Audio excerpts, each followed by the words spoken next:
Ito na po ang lugar ng aming probinsya sa La Libertad, mga kaludi. Ito na po, papasok na po kami sa may eskwelahan. Ito yung palatandaan talaga, mga ludi, na ito ay lugar na papasok. Gaya na sinabi ko dati, mga kaludi, na ito yung lugar namin kung saan po ganapin ang aming mga reunion. Kaya dito kasi maluwang-luwang na lugar at mayroon pong ito yung sinasabi ko dati, mga kalodi, na ang hirap na daanan talaga dahil nga talaga ay ito'y bulubundukin. Ngayon, nakikita natin ay nakasimento na po. Kaya kami lahat ay tamarin pag pumunta kami dito talaga sa lugar ng ating tiyahin dahil nga pag sinasabing La Libertad po, talagang inaayawan namin yan, mga kalodi, dahil nga ang hirap ng daanan kahit kalabaw at ang tinatawag po sa amin ay balsa. Sa mga Bisaya na katulad ko, mga kalodi, balsa at karumata po, masaya na lang po kami kapag mayroong mga balsa po nga nakapar sa tabi-tabi ay makikisabay po kami. Talagang mahirap dito ang daanan, mga kalodi. So itong makikita natin ngayon ay malaki ng pagbabago.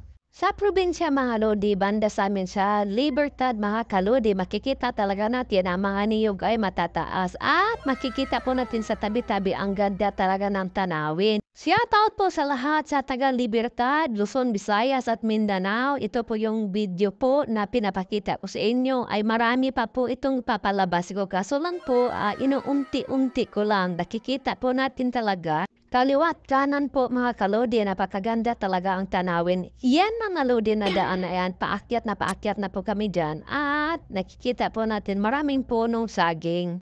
At hindi lang saging, mga kalodi, marami pang iba, no? So ito talaga, kapag probinsya, alam na po natin talaga, mga kalodi, talagang masarap at maginhawa ang ating tingin at malayo, mga kalodi, at ang ating mata, green na green talaga ang tingin natin sa mga dahon, no? Iba-ibang mga dahon na makikita po natin, mga kalodi.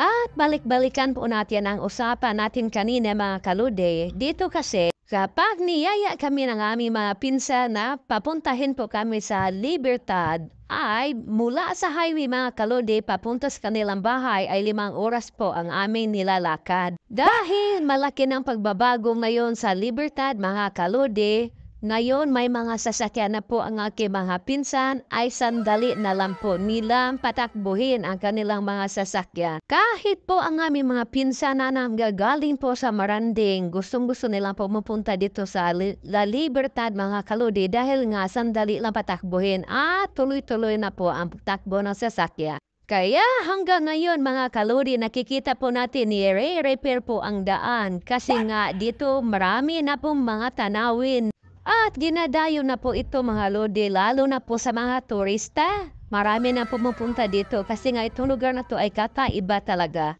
Mauna, mga kalodi, nindot kayo among lugar. Kung nakikita lang ninyo sa personal, makakaaliw good kaayo, no? Nakakainganyo. Makawala gyud sa mga stress, mga kalodi. Kung makita lang ninyo ni nga personal, sus nindot yung kaayo ang tanawin ba? At sa lahat ng mga nanonood sa aking video ngayon, pwede po kayong mag-comment kung saan po nakakarating ang aking video para alam ko po, mga kalodi. At pwede po kayong mag-comment kung taga saan po kayo, saan na lugar, mga kalodi, na sa inyo na rin yan. O kung ayaw nyo, okay lang din.